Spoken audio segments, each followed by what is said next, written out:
In this video, we're going to expand on our ideas of the properties of definite integrals. So let's start by looking at this first one. This one is saying that if we have a definite integral and the upper bound or the upper limit and the lower limit are both the same, they're the same value, well then we're not going to have any space underneath there. It's going to be infinitely small. So we will just say that that value is equivalent to 0.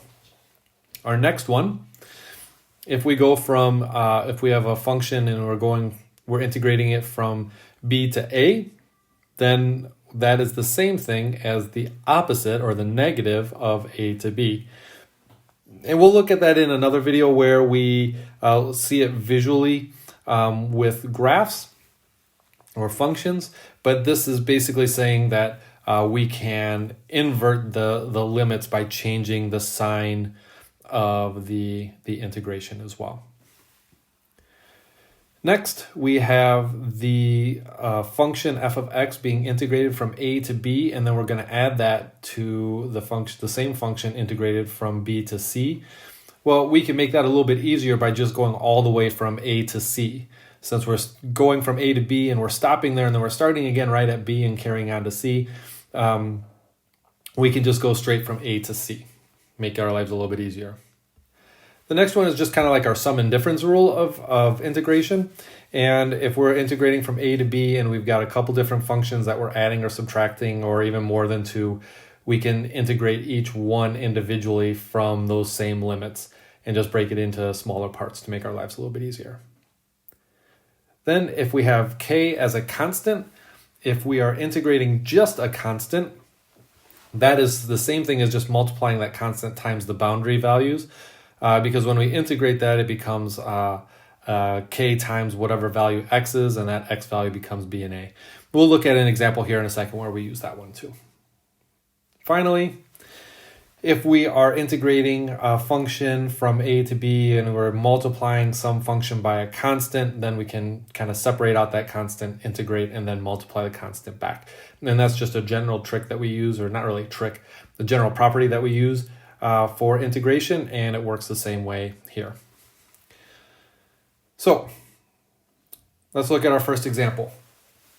Our first example says we're going to integrate from the values of x equals 1 to x equals 3 for x squared minus 2x plus 1. And so the first thing we're going to do, or we're going to look at this and see which different properties are we going to use.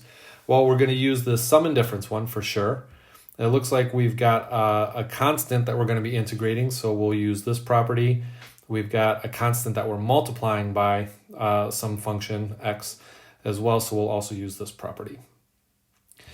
So we're going to integrate. We're going to start by breaking them up into 3 separate functions. And notice in the middle here, I've also brought the constant out already. Now I integrate each of these. So the integral of x squared is 1/3 x cubed. And we're going from 1 to 3. Remember, this is notation that says, hey, I've still got some boundaries that I'm going to be doing, but I have already integrated my function. I'm going to multiply or subtract that by 2 times the integral of x, which is 1/2 x squared. Again, I'm going from 1 to 3, and then I'm going to add in 1x from 1 to 3. Now I use the properties of definite integrals where I'm going to be subtracting the upper bound or the lower. We're going to be subtracting the lower bound from the upper bound. So we take 3 squared minus 1 squared. So we're substituting 3 in first, that's the upper bound, and we're subtracting out our lower bound. And we're going to do that for all 3 of these. So, well, first 2 times 1/2, that simplifies out, and we've got just 3 squared minus 1 squared, and then we've got our 1 times 3 minus 1. So again, we're substituting in the values of our boundaries so we can see how that matches up with that k times b minus a. Now it's just a matter of simplifying. 1/3 times 3 cubed is 9. 1/3 times 1 cubed is 1/3. We're going to subtract out 9 minus 1, and we're going to add in 3 minus 1. Simplify a little bit further. 9, get a common denominator, is going to be 27 over 3. We have to multiply the numerator and denominator by 3, so we get 27 over 3 minus 1/3 minus 8 plus 2. So we've got 26 over 3 minus 6. Let's get 6 into a common denominator of 3. So we got 26 over 3. Again, multiply the numerator and denominator of 6 by 3. So we get 18 over 3. So our end result is 8 over 3. Awesome. So now we're going to go into our second example. And the second example is going to be a negative pi to 0 of 3 sine x with respect to x.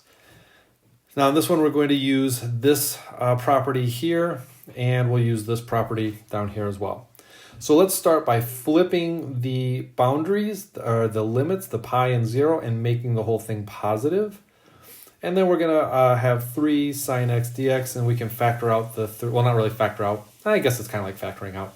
Bring out the 3 to the outside, and we're going to integrate sine x with respect to x. So we've got 3 times negative cosine x, and that's going to go from 0 to pi. So we're going to have negative 3 cosine of pi, and I'm going to leave a little bit of space here, and I'm going to tell you why here in a second. And then we're going to have negative 3 cosine of 0 as well. So let's simplify this. Cosine of pi is negative 1, and cosine of 0 is 1. Now, the reason I left space is a lot of times when people are talking about definite integrals, they say, well, what happened to the plus c? So we can put in our plus c in here, and we can put in our plus c in here. But if you notice that when we start simplifying now, we're going to have 3 plus c minus the quantity negative 3 plus c. So remember, we have to distribute that negative across both parts. So that's going to be 3 plus c plus 3 minus c. So our c's end up canceling out. So when we start working with definite integrals, we often just don't pay attention to the c's, which can be kind of confusing because when we do general indefinite integration, we always want to include that plus c. A lot of times we'll have to find the value of c. But with definite integrals, we know that they're always going to cancel out, and so we often just ignore it. So that leaves us with 3 plus 3 as a value of 6. So there's our result for that one. Okay, so we've got a couple more examples that we're going to go through, clear that out, and I'm going to drop in this information here. So this is going to be a lot of substitution. So given that we've got 3 different definite integrals. So we've got f of x going from 0 to 3, and we're going to say that that thing equals 5. We've got g of x going from 0 to 3, and we're going to say that that equals negative 6. And we've got g of x from 0 to 6, and that equals 10. So we're going to work on finding the result or the values of these 3 functions. Now, notice we don't have any actual functions, we just have the end result of what they are equal to. So we're going to have to use these different properties of definite integrals to separate this out, to simplify it down, and to substitute in to find our total value of whatever the blue function, green function, or orange function is. So let's start with blue.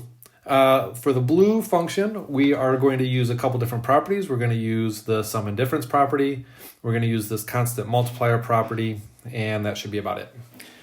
So first thing I'm going to do is I'm going to factor out the 2 from the f of x, and that's going to go from 0 to 3 of f of x dx, and then the sum and difference property, I'm going to break out the g of x as well.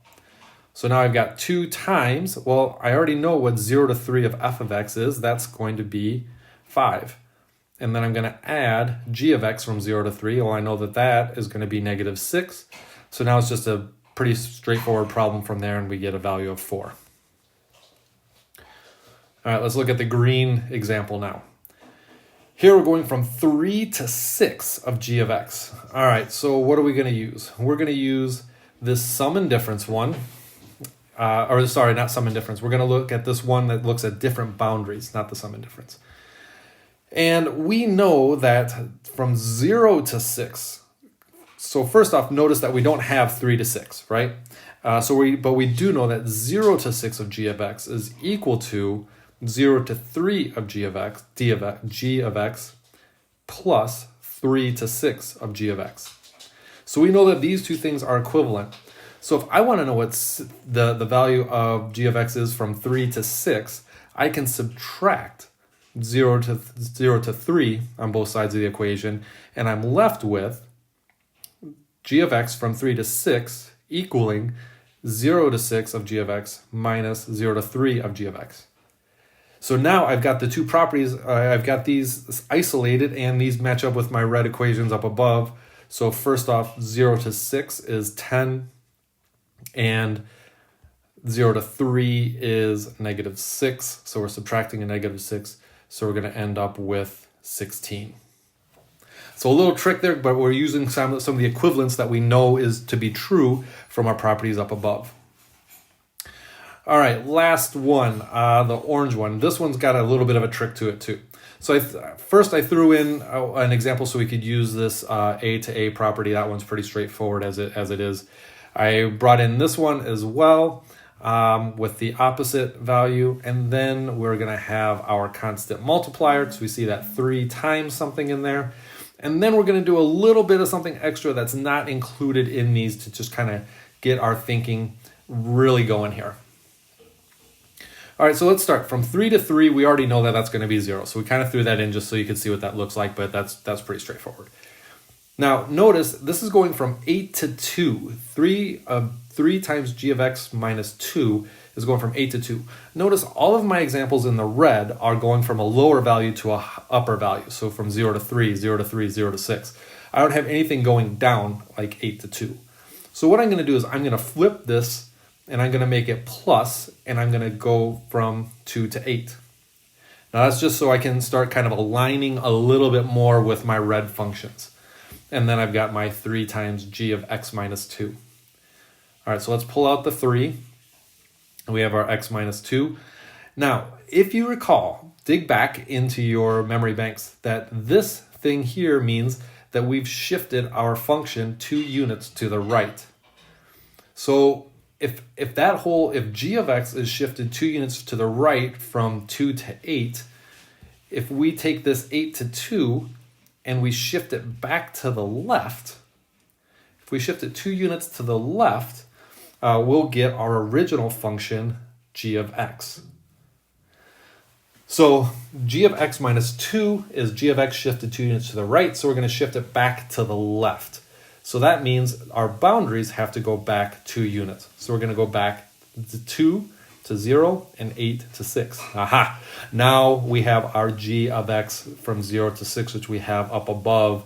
And now this is straightforward, and we've got 3 times 10, which is 30. But of course, it takes a little bit of digging and thinking to see, well, how do I get to these values?